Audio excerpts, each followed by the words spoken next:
ಎಲ್ಲರಿಗೂ ನಮಸ್ಕಾರ. Welcome back to my YouTube channel Meena Shivu art creation. 2025ನೇ ಇಸ್ವಿಕ್ಕಿಂತ ಮುಂಚೆ 25 ವಿಚಾರಗಳ ಅವಲೋಕನದಲ್ಲಿ ಇವತ್ತಿನ ದಿನ 24ನೇ ದಿನ ಆಗಿರುತ್ತೆ. ಇವತ್ತಿನ ಕಾನ್ಸೆಪ್ಟ್ ಏನು ಅಂತಂದರೆ, ಒಂದೇ ನಿಮಿಷದಲ್ಲಿ ರಿಲ್ಯಾಕ್ಸ್ ಆಗೋದು ಹೇಗೆ. ತುಂಬ ಜನರಿಗೆ ಈ ರಿಲ್ಯಾಕ್ಸೇಷನ್ ಅನ್ನುವಂಥದ್ದು ಬೇಕೇ ಬೇಕು. ಯಾಕೆಂದರೆ ಇವತ್ತಿನ ಜೀವನ ನಮ್ಮದೇನಿದೆ ತುಂಬ ಒತ್ತಡದಿಂದ ಇರುತ್ತೆ. ಅದಕ್ಕೆ ನಾವು ಧ್ಯಾನ ಮಾಡಬೇಕು, ಬೆಳಗ್ಗೆ ಎದ್ದ ತಕ್ಷಣ ಎಕ್ಸಸೈಸ್ ಮಾಡಬೇಕು, ಈ ಥರ ಆ ಥರ ಅಂತ ಸಾಕಷ್ಟು ನಾವು ಹೇಳ್ತೀವಿ. ಬಟ್ ಎಲ್ಲದನ್ನು ಕೂಡ ಮಾಡಲಿಕ್ಕೆ ಆಗತ್ತಾ? ಯಾವುದೋ ವರ್ಕಲ್ಲಿರ್ತೀವಿ ಅಥವಾ ಆಫೀಸಲ್ಲಿರ್ತೀವಿ ಅಥವಾ ಬೇರೆ ಕಡೆ ಔಟ್ಸೈಡಲ್ಲಿರ್ತೀವಿ. ಅಲ್ಲಿ ನಾವು ಯಾವುದೋ ಒಂದು ವರ್ಕಿನ ಒಂದು ಪ್ರೆಜರಿಂದ ನಮಗೆ ತುಂಬ ಟೆನ್ಷನ್ ಆಗ್ತಿರುತ್ತೆ. ಅಥವಾ ಯಾವುದೋ ಒಂದು ಪ್ರಾಬ್ಲಮನ್ನು ಫೇಸ್ ಮಾಡುವಾಗಲೂ ಕೂಡ ನಾವು ತುಂಬ ಟೆನ್ಷನ್ ಆಗ್ತಿರ್ತೀವಿ. ಸೊ ಆ ಸಮಯದಲ್ಲಿ ಏನು ಮಾಡಬೇಕು ಅನ್ನುವಂಥದ್ದು ತುಂಬಾ ಇಂಪಾರ್ಟೆಂಟ್ ಆಗುತ್ತೆ. ಆ ಕ್ಷಣದಲ್ಲಿ ಆ ಪ್ಲೇಸಲ್ಲಿ ನಮಗೆ ಬೇರೆ ಏನು ಮಾಡಲಿಕ್ಕೆ ಸಾಧ್ಯತೆ ಇಲ್ಲ. ಬಟ್ ಈ ಸಿಂಪಲ್ ಆದಂಥ ಟ್ರಿಕ್ಸನ್ನು ಫಾಲೋ ಮಾಡಿದ್ವಿ ಅಂದರೆ ಖಂಡಿತ ನಾವು ರಿಲ್ಯಾಕ್ಸ್ ಆಗ್ತೀವಿ.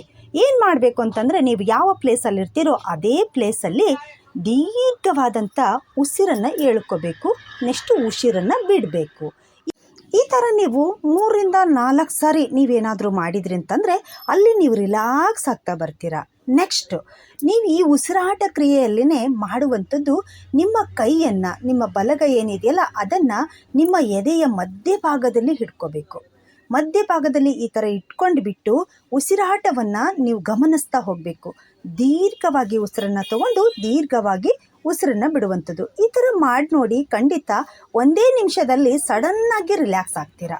ಸೊ ಇದನ್ನು ನಿಮ್ಮ ಜೀವನದಲ್ಲೂ ಕೂಡ ಅಳವಡಿಕೆ ಮಾಡ್ಕೊಳ್ಳಿ. ಯಾಕೆಂದರೆ ತುಂಬಾ ಹೆಲ್ಪ್ ಆಗುತ್ತೆ. ನಾವು ಪ್ರತಿನಿತ್ಯನೂ ಕೂಡ ಜೀವನ ಮಾಡ್ತಿರುವಂಥದ್ದೇ ಈ ಟೆನ್ಷನ್ ಅನ್ನುವಂಥದ್ದು ಒಂದು ವರ್ಕಲ್ಲೇ ಇರ್ತೀವಿ, ವರ್ಕ್ ಪ್ರೆಜರಲ್ಲೇ ಇರ್ತೀವಿ. ಸೊ ಹಾಗಾಗಿ ಇದು ನಮಗೆ ತುಂಬಾ ಹೆಲ್ಪ್ ಆಗುತ್ತೆ. ಸೊ ಈ ಥರ ನೀವು ಪ್ರತಿನಿತ್ಯನೂ ಕೂಡ ನೀವು ಯಾವ ಸ್ಥಳದಲ್ಲಿರ್ತೀರೋ ಅದೇ ಸ್ಥಳದಲ್ಲಿ ಈ ಥರ ಮಾಡ್ಕೊಳ್ಳಿ. ಓಕೆನಾ? ಧನ್ಯವಾದಗಳು.